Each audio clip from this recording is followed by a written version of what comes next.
한곡더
예, 우리 들어가지 마시고 선생님들도 한번 다 나와서 인사했으면 좋겠어요. 교장 선생님 우리 부부 앞으로 나오시고 또 우리 윤동호 전도사님도 오셨는데 우리 사모님과 같이 오세요. 이제 앞으로 학교를 도와서 함께 사역하실 분들입니다. 예, 이쪽으로 오셔서 한번 같이 인사하시고 또 우리 선교사님 이쪽으로 와서 한 말씀 30초 안에 인사해 주시기 바랍니다. 안녕하세요. 해마다 저희들 이렇게 초청해 주셔서 아이들에게 좋은 경험할 수 있도록 해주신 백석교회에 대단히 감사를 드립니다. 저희들 배운 대로 또 돌아가서 문고를 위해서 또 하늘나라를 위해서 열심히 일하는 일꾼들로 키우고 또 열심히 일하는 저희들 되겠습니다. 감사합니다.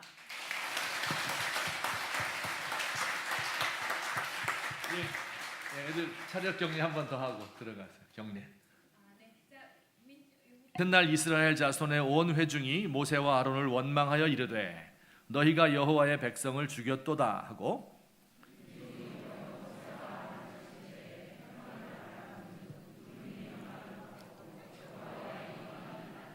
모세와 아론이 회막 앞에 이르매 너희는 이 회중에게서 떠나라 내가 순식간에 그들을 멸하려 하노라 하시매 그 두 사람이 엎드리니라.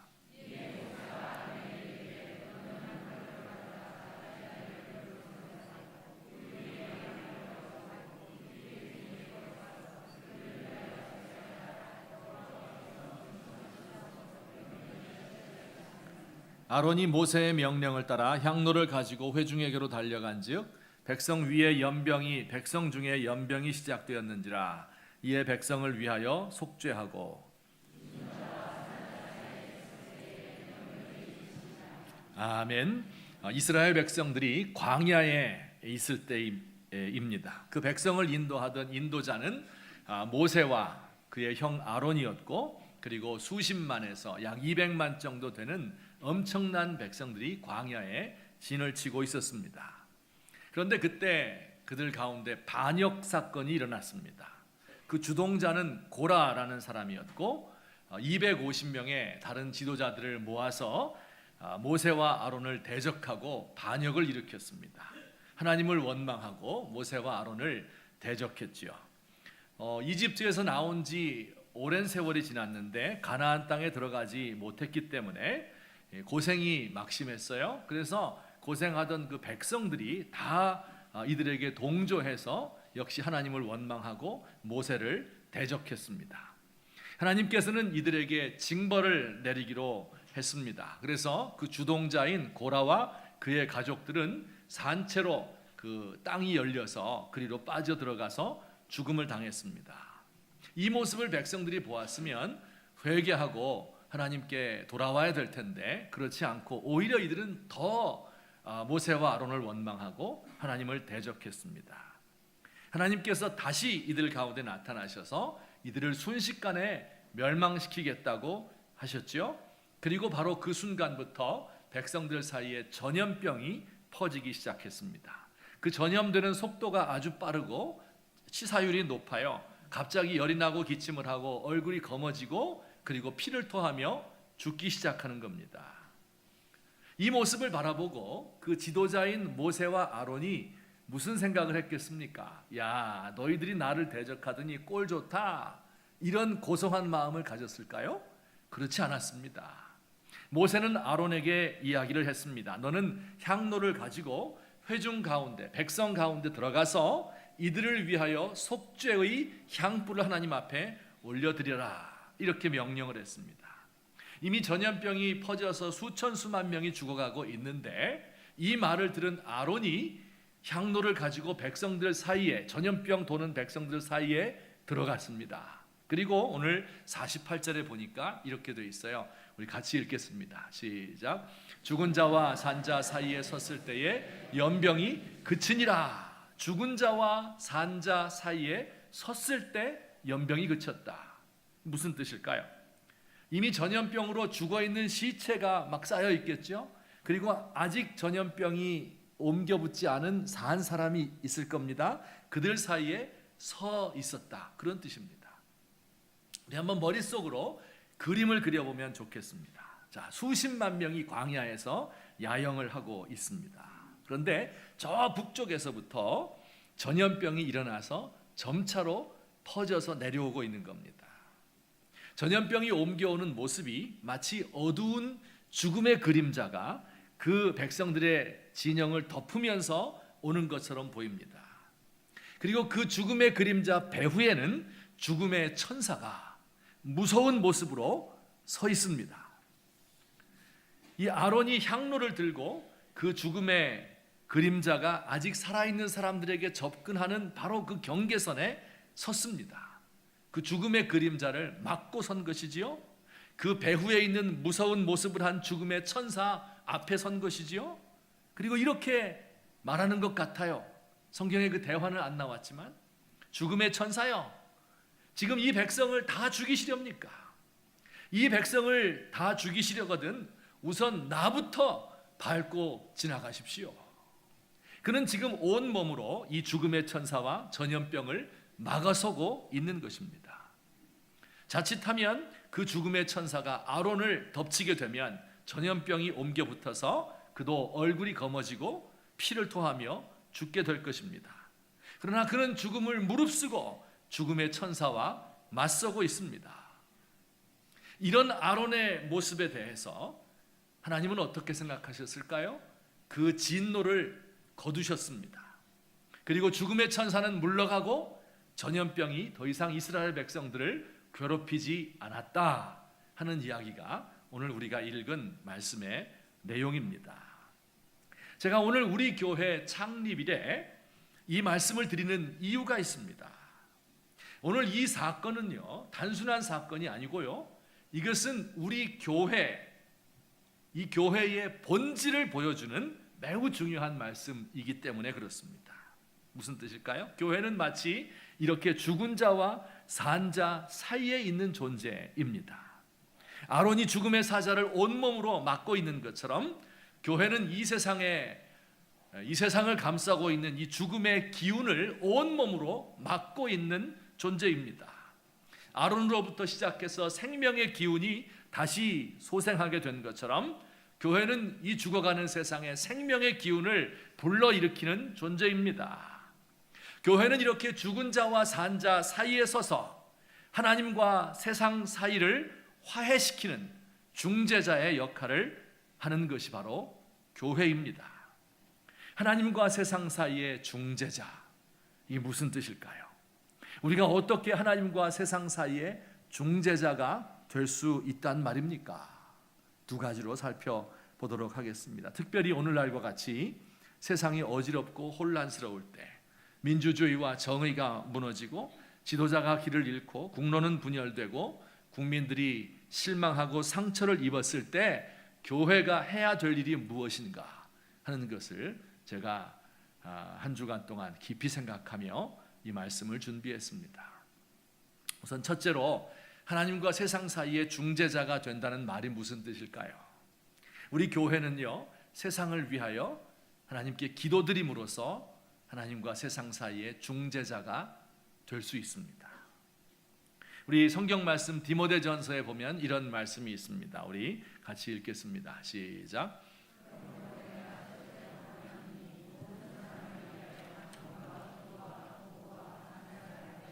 임금들과 높은 지위에 있는 모든 사람을 위하여 하라, 이렇게 말씀했죠.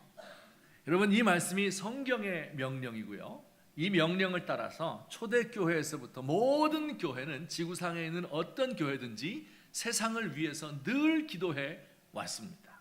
특별히 그 세상을 다스리는 지도자들을 위해서 많이 기도했습니다.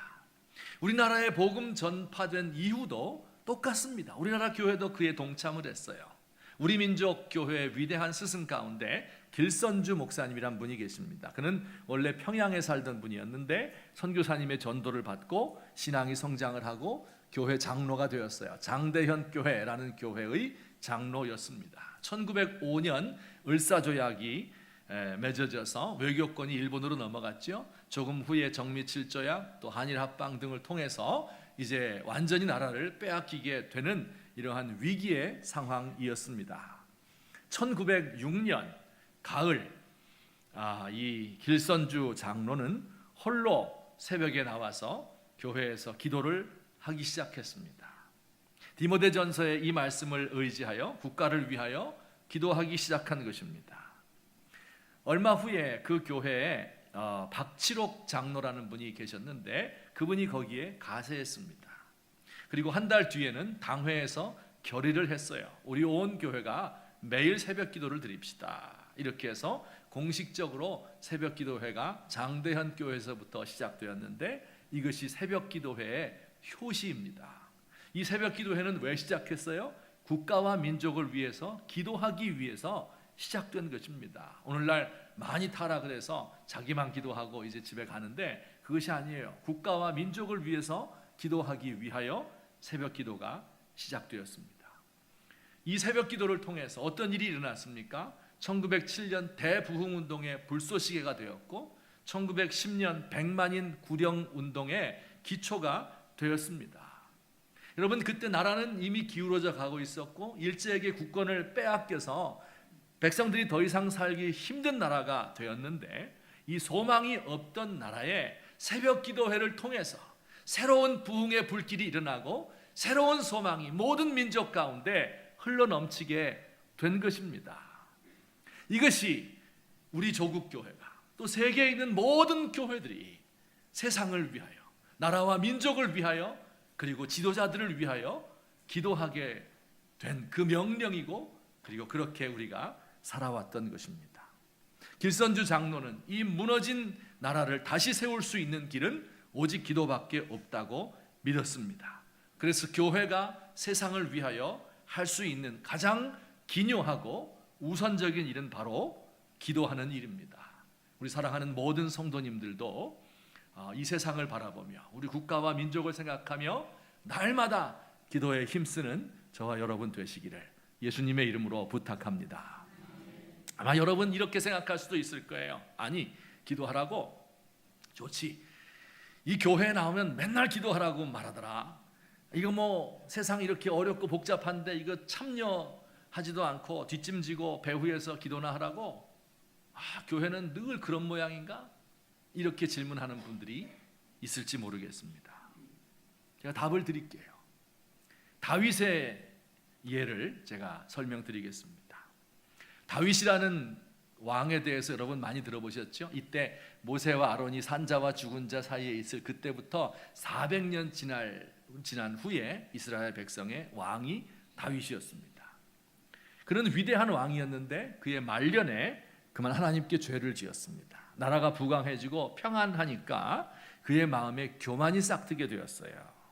근데 다윗만 교만해진 것이 아니고요, 온 이스라엘 백성들이 다 교만의 죄에 빠져서 자기의 물질을 의지하고 군사력을 의지하고 하나님을 찾지 않았습니다.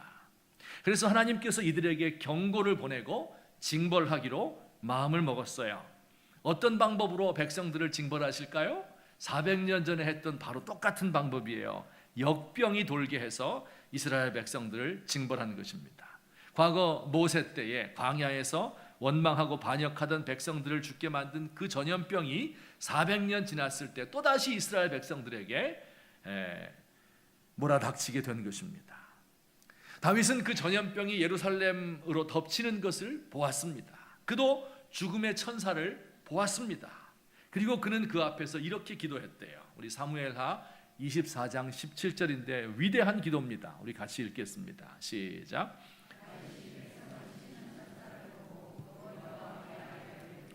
나는 범죄하였고 악을 행하였거니와 이 양무리는 무엇을 행하였나이까? 청하건대 주의 손으로 나와 내 아버지의 집을 치소서 하니라. 이렇게 기도했어요. 무슨 얘기입니까?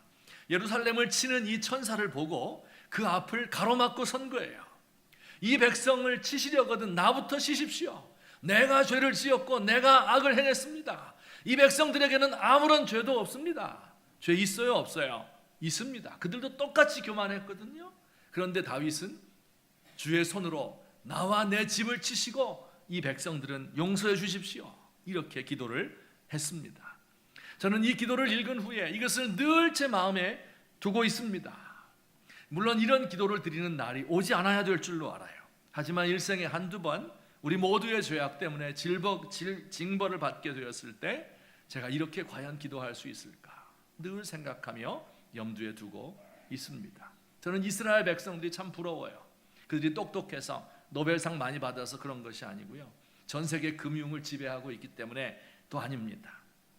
바로 이런 지도자들을 두었다는 것 때문에 부러워요. 이렇게 백성들의 죄를 자신의 죄로 알고 내가 책임을 지겠습니다, 이렇게 하는 지도자를 갖는 것이 그 나라의 국격을 한없이 높이는 것입니다. 책임지는 거예요. 여러분, 기도한다고 하는 것은요, 이런 거예요. 책임지는 겁니다. 나를 밟고 가십시오. 나를 죽이고 가십시오. 나와 내 집을 쳐주십시오. 여러분, 우리 예수 믿는 사람들이 세상 힘든 것을 보면서 비난하고 조롱하고 가십거리를 삼고 그렇게 하는 거 아닙니다. 우리 하나님 앞에 엎드려서 간구하는 겁니다. 남을 원망하고 책임을 돌리고 은폐하고 축소하고 변명하고 남에게 책임을 전가하고, 이것은 그리스도인들이 해야 될 일이 아닙니다. 우리는 이 세상의 모든 아픔을 우리 몸으로 받아들이고 내가 하나님 앞에 엎드려서 정말 간절한 마음으로 간구하는 것입니다. 사랑하는 마음으로 기도하는 것입니다.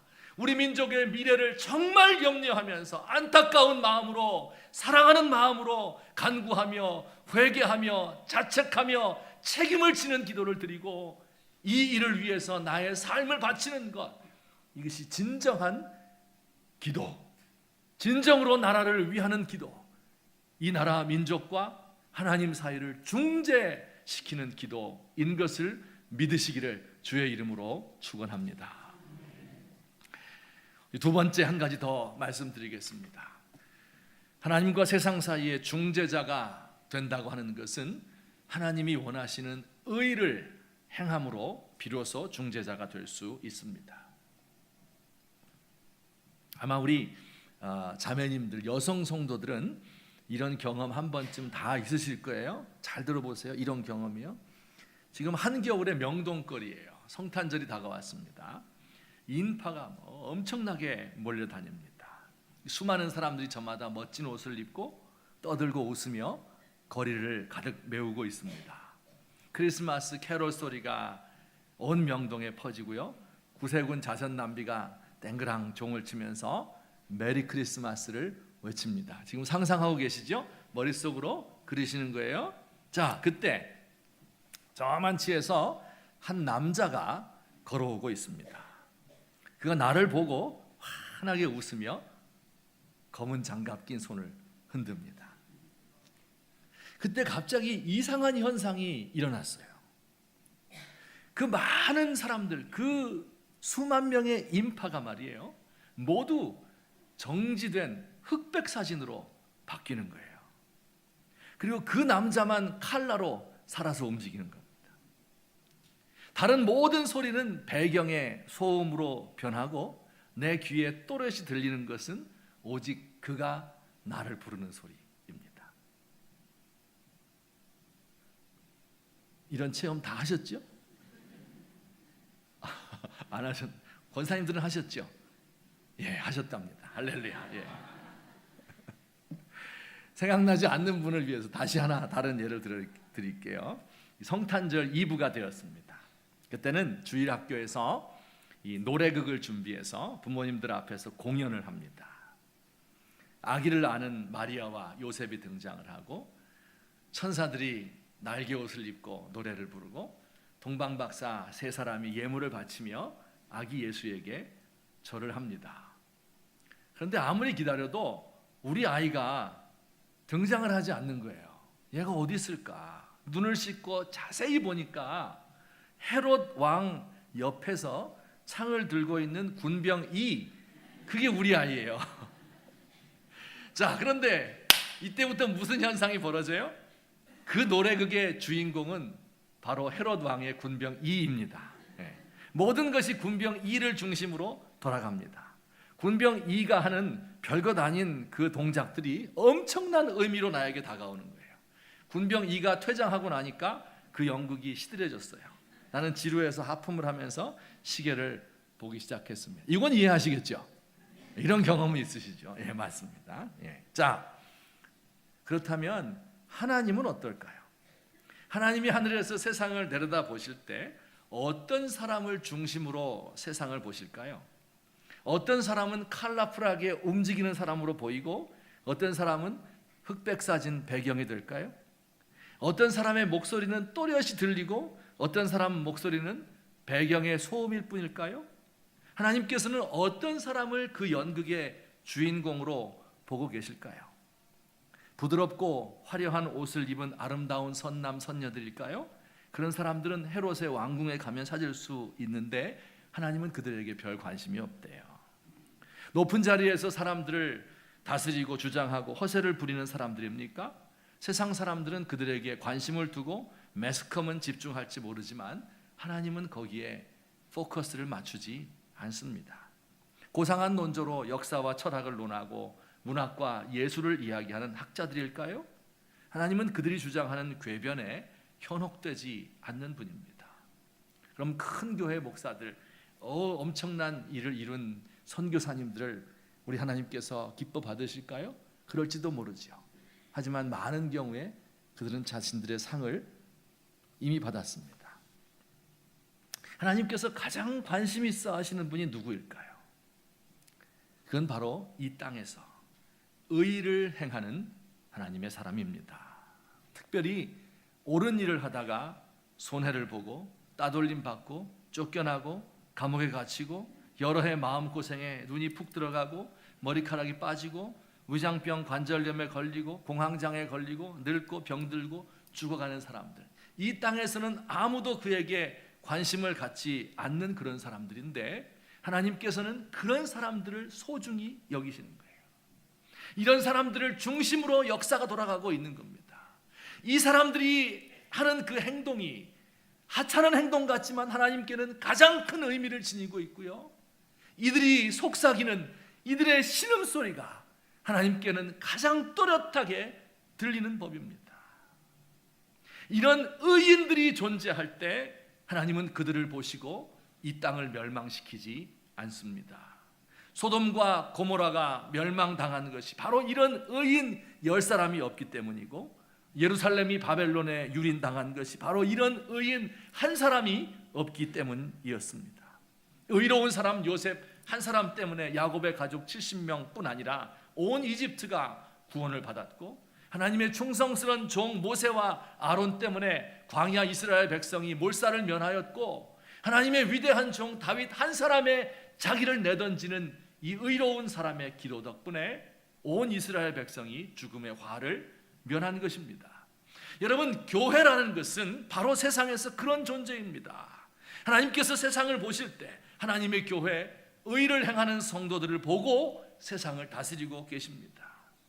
나라가 무너지는 것은 세상 사람들이 악해서 그런 것이 아닙니다. 원래 그들이 악합니다. 언제 망합니까? 교회가 그 악에 동조할 때 망하는 것입니다. 세상에 소망이 없어지는 것은 언제입니까? 원래 세상에 소망이 없습니다. 교회가 세상에 동화될 때 이 세상에는 소망이 없어지게 되는 것입니다.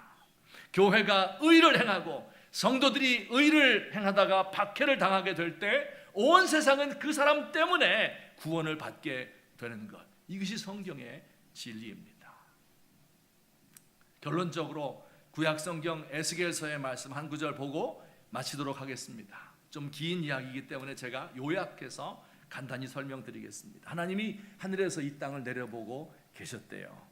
그때 이 세상을 보니까 이런 사람들이 많았습니다. 우리 한번 세상을 다스리는 왕이 있었는데요, 그 왕은 우는 사자가 음식물을 삼키는 것처럼 사람들의 재산과 영혼을 삼키고 있었대요. 제사장들이 있는데, 제사장은 요즘 말로 말하면 전문 직종 가진 사람들이에요. 의사 혹은 법조인, 교사, 교수, 이런 사람들입니다. 그들이 하나님의 법을 무시하고 옳고 그른 것을 구별하지 않았습니다. 고관들, 왕의 신하들은 음식물을 삼키는 이리와 같이 불의의 이익을 찾아다니고 있었습니다. 예언자들도 있죠. 오늘날로 말하면 성직자들입니다. 그들은 악인을 위하여 회를 치라며, 뭘까요? 죄를 지은 사람이 있는데 이것을 지적하지 못하고 잘했다고 포장하는 겁니다. 그리고 거짓된 환상, 내 마음속에서 나오는 것을 말해서 사람들을 현혹하고 있습니다. 이런 지도자들을 둔 백성들의 삶은 어떨까요? 그들은 더 가난한 자들이 있잖아요. 그들을 강탈하고 외국에서 온 나그네들을 학대했습니다. 이게 세상이에요. 에스겔이 보는, 하나님이 보는 세상입니다. 자, 이런 세상이, 이런 왕과 고관과 제사장과 예언자들 때문에 하나님께서 이 세상을 무너뜨렸을까요?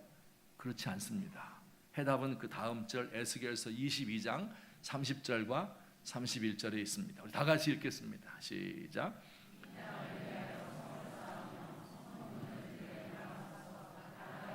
멸하지 못하게 할 사람을 내가 그 가운데서 찾다가 찾지 못하였으므로 내가 내 분노를 그들 위에 쏟으며, 무슨 뜻입니까? 그들 위에 분노를 쏟았대요. 그래서 그 성을 멸망시켰어요. 근데 왜 멸망시켰습니까? 이 땅을 위하여 성을 쌓고 성 무너진 데를 막아서서 나로 하여금 멸하지 못하게 할 사람을 찾다가 못 찾았다. 이 무슨 뜻일까요? 지금 전쟁이 벌어졌습니다. 어젯밤 전투에서 성벽 하나가 뚫렸어요. 한 군데가 무너졌습니다. 그럼 어떻게 해야 돼요? 밤새워서 그 성벽을 다시 쌓아야죠. 무너진 데를. 아니면 그 무너진 부분을 병력을 많이 투입해서 거기를 지켜야 되는 거예요. 그런데 아침이 되어서 적군이 몰려오는데 성벽을 쌓지도 않고 그 무너진 부분을 막아서는 군인이 없는 겁니다. 자, 다가오는 적군은 누구일까요? 하나님의 진노예요. 하나님이 성벽을 한번 부수었어요. 그러면 어떻게 해야 돼요? 얼른 그 성벽을 쌓던지 아니면 그 오는 하나님을 막아서야지요. 그러면 우리 자비로우신 하나님께서는 그 한 사람을 못 넘어가는 거예요. 그 의로운 한 사람, 죽은 자와 산 자 사이에 서 있는 그 한 사람, 백성들을 위하여 자기 몸을 불사르며 기도하는 그 한 사람, 의를 위하여 살다가 박해를 받는 그 한 사람을 뛰어넘을 수 없어서 그 성을 용서해 주는 겁니다. 그 한 사람을 못 찾게 될 때 그 성이 무너지는 것입니다. 오늘 우리 사랑하는 성도님들이 우리 민족 가운데 이런 지위를 가지고 있는 거예요. 우리 교회는 이러한 곳이 바로 교회입니다. 성도들은 이런 일을 해야 되는 사람들이 성도들입니다. 이렇게 물을 수 있을지 모르겠어요. 아니, 왜 그렇게 힘든 일을 성도들에게 맡깁니까? 대통령에게 맡기지 왜 우리에게 맡깁니까? 이렇게 묻는 분들이 있을지 모르겠어요. 여러분 생각해 보세요. 죽은 자와 산 자 사이에 서 있는 사람이 누구입니까? 그게 아론이었을까요? 그게 다윗 왕이었을까요? 아닙니다. 이들은 전부 그림자에 불과합니다. 정말 실체, 죽은 자와 산 자 사이에서 그 죽음을 맞고 온몸으로 세상을 구원한 사람이 바로 우리 예수님이에요. 이들은 모두 그림자였습니다. 그리고 예수님의 뒤를 따르는 그의 교회는 모두 예수님의 제자들입니다. 여러분, 교회를 영광스러운 기관이라고 이야기하는데 왜 교회가 영광스럽겠습니까? 무슨 일을 하길래 교회가 영광스럽습니까? 교회가 높은 첨탑을 쌓고 멋지고 웅장한 성가대와 오케스트라와 함께 수많은 사람들이 모여서 예배를 드리기 때문에 그래서 교회가 영광스럽습니까? 아닙니다. 교회의 영광은 예수 그리스도를 따라가는 제자의 삶을 사는 데 있는 것입니다. 예수님이 그렇게 하셨던 것처럼 죽은 자와 산 자 사이에 서서 하나님의 저주를 온몸으로 받아들이고 그리고 백성들을 위하여 기도하고 모든 책임을 지신 그 예수님의 뒤를 따라서 우리도 세상과 하나님 사이의 중재자로 서서 세상을 위하여 간구하고 그 모든 책임을 내가 뒤집어 쓰겠습니다, 내가 안고 가겠습니다 이야기하는 이런 사람들, 의를 행하는 박해를 받는 사람들, 이들이 바로 가장 영광스러운 교회의 모습이 되는 것입니다. 오늘 우리 사랑하는 성도님들 한 분 한 분이 이와 같이 예수님의 뒤를 따르시는 저와 여러분 되시기를, 또 우리 교회가 이 마지막 때에 이 혼탁한 세상 속에서 이와 같은 일을 감당하는 우리 교회가 되기를 예수님의 이름으로 축원합니다. 아멘. 우리 같이 한번 기도드리겠습니다. 오늘 들은 말씀을 생각하며 하나님 앞에 기도합시다. 내가 지금까지 우리나라와 민족을 위해서 기도하지 못했다면 회개하세요. 성경의 명령하셨기 때문입니다. 가슴을 치며 옷을 찢고 마음을 찢고 회개하며 기도에 동참해야 됩니다. 이 모든 책임을 나에게 돌리십시오. 이렇게 기도해야 되는 것입니다. 그리고 이 땅을 살며 어찌하든지 악에 물들지 않고 의로운 사람으로 남기 위하여서 하나님 앞에 자신을 바치며 기도했으면 좋겠습니다. 아울러 우리나라와 이 조국을 위하여서, 조국의 교회를 위해서 한 목소리로 기도드리겠습니다. 사랑과 자비가 많으신 우리 하나님 아버지, 은혜를 감사합니다. 연약하고 무익한 저희를 사랑으로 돌보시고 함께 하시며 오늘까지 우리를 살려주셨사오니 감사합니다. 하나님, 우리가 이 세상을 멸망시키는 우리 주님의 그 진노 앞에서 막아설 수 있는 예수님을 닮은 참으로 영광스러운 교회가 되게 하여 주시옵소서. 하나님 아버지, 우리 모든 성도들이 하나님 앞에 나아가서 엎드려 기도하며 진심으로 기도하며 사랑으로 기도하며 안타까운 마음으로 간구할 수 있는 주님의 백성 되도록 주여 우리를 도와주시옵소서. 아버지께서 우리 조국의 교회를 불쌍히 여기시고 세속화되지 않게 하시고 죄악에 물들지 않게 하시고 세상 사람들의 가치관에 휩쓸리지 않도록 하나님 우리를 도와주시옵소서. 하나님 아버지, 우리의 모든 죄악이 하늘에 닿았는데 주께서 우리를 불쌍히 여기시고 용서하여 주옵소서. 조국의 교회가 세상을 닮아가다가 망하지 않도록 하시고 세상을 거슬러서 하나님 주의 뜻을 행하다가 우리 주님의 사랑을 받고 우리 주님으로부터 칭찬을 얻을 수 있는 하나님의 위대한 교회가 되도록 우리를 도와주시옵소서. 이 위대한 교회의 영광을 우리가 회복할 수 있도록 주여 은총을 더하여 주시옵소서. 하나님, 우리 교회가 이 일에 쓰임받도록 하시옵소서. 백성학원이 쓰임받도록 하여 주시옵소서. 하나님, 우리를 불쌍히 여기시고 돌보아 주시옵소서. 감사합니다. 모든 것 주께 의지합니다. 도와주시옵소서. 사랑의 하나님 아버지, 고맙습니다. 오 하나님 아버지, 이 세상이 악하고 죄악으로 어둡게 되었다 할지라도 세상의 빛이요 또한 소금인 우리 그리스도를 따르는 제자들을 통하여서 이 세상이 온전케 되는 것을 분명히 믿습니다.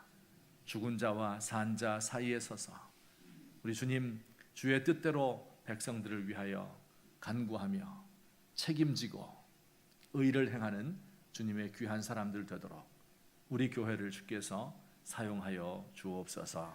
예수님의 이름으로 기도하옵나이다. 아멘. 우리 이 시간에 간단히 우리 서로 축복하는 시간을 가질 수 있으면 좋겠습니다. 우리 교회 몇 년 됐다 그랬죠?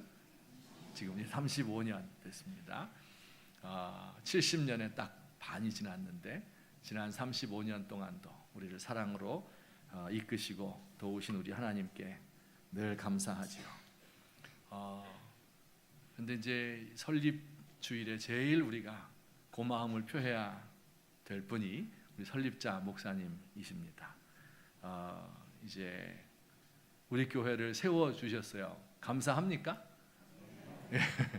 안 세워졌으면 우리 지금 어디가 있을까 그런 생각을 하게 되지요. 또 교회가 어려울 때마다 늘 중심을 잡아주시고 또 꼭 아버지 같아요. 아버지가 자녀들 장가들 되면 다 이것저것 준비해 주잖아요. 그것처럼 우리 이제 새로운 건물을 일일이 세심하게 준비해 주시고 우리 교회를 위해서 이런 큰 귀한 선물을 늘 생각하고 마련해 주시고 있습니다. 우리 목사님 고맙습니다. 우리 사모님과 함께 잠깐 나오시면 우리 딴 거 없고 박수 치고 우리 꽃다발만 하나. 예, 그러면 우리 사모님 나오시네요. 예, 얼른 나오세요. 나오시는 거 맞습니다. 예, 나오세요. 예, 사모님.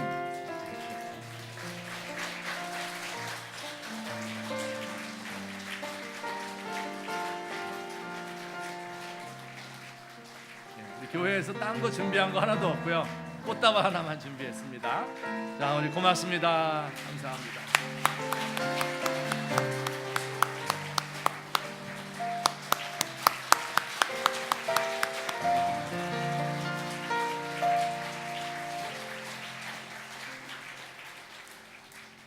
또 한 분 계신데 우리 원래 그 일대 목사님이신 김준삼 목사님에게 꽃다발 드려야 되는데 지금 뭐 천국 가서 꽃다발 속에 쌓여 있을 거예요. 근데 우리 사모님께서 설립 초기부터 지금까지 어머니처럼 우리 교회를 따뜻하게 성도들을 신방하고 날마다 기도하고 계셔요. 우리 사모님 잠깐 일어나시기 바랍니다. 우리 앞으로 나오세요.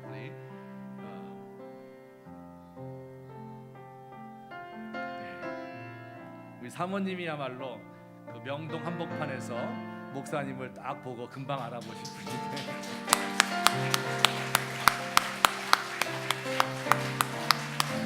네, 꽃다발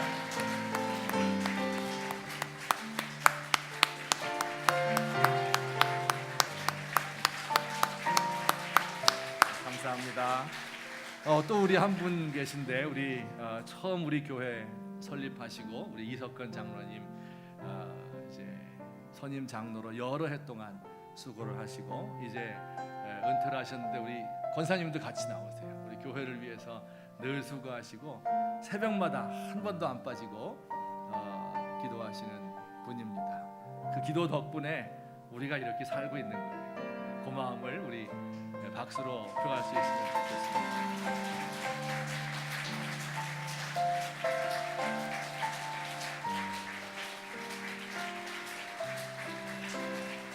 고맙습니다. 감사합니다.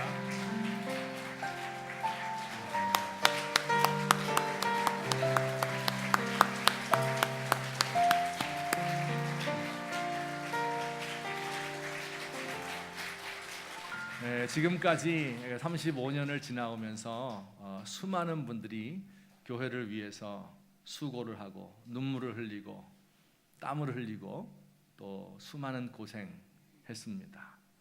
그분들 모두에게 우리가 다 꽃다발을 드리고 박수를 드려야 될 텐데 우리 하나님께서 갚아주실 줄로 믿고 이 시간에 우리 모두를 축복하는 마음으로 함께 큰 박수 하시겠습니다. 우리 함께 찬송 부르도록 하겠습니다. 우리는 주의 백성이오니 주의 그 큰 이름 선포합니다. 우리 복음성가인데요. 오늘 설교 말씀 잘 요약해주고 있는 귀한 찬송입니다. 우리 세상에서의 교회의 사명을 일깨워주는 찬송입니다. 우리 다 함께 자리에서 일어나셔서 1절 한 절 부르시고 축도로 예배를 마치겠습니다.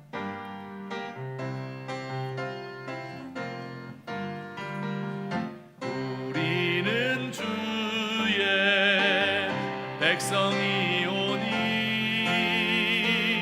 주의 그 큰 이름 선포합니다. 이곳 어두운 세상에 빛으로 부르셨네. 주의 얼굴 구할 때 역사하소서.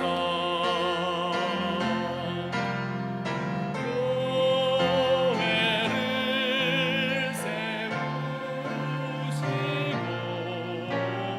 이 땅 고쳐주소서.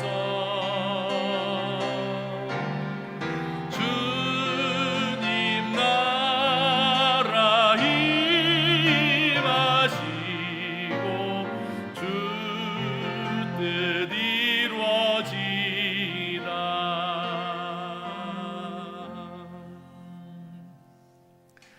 사랑과 자비가 많으신 우리 하나님 아버지, 우리 주님의 은총을 진심으로 감사드립니다. 무익하고 연약한 저희들을 택하사 주의 백성 삼으시고 백석대학교회 이름으로 함께 모여서 고락을 같이 하고 우리 주님을 예배하고 주의 맡기신 일들을 감당할 수 있도록 도우셨으니 감사합니다. 지난 35년을 돌아볼 때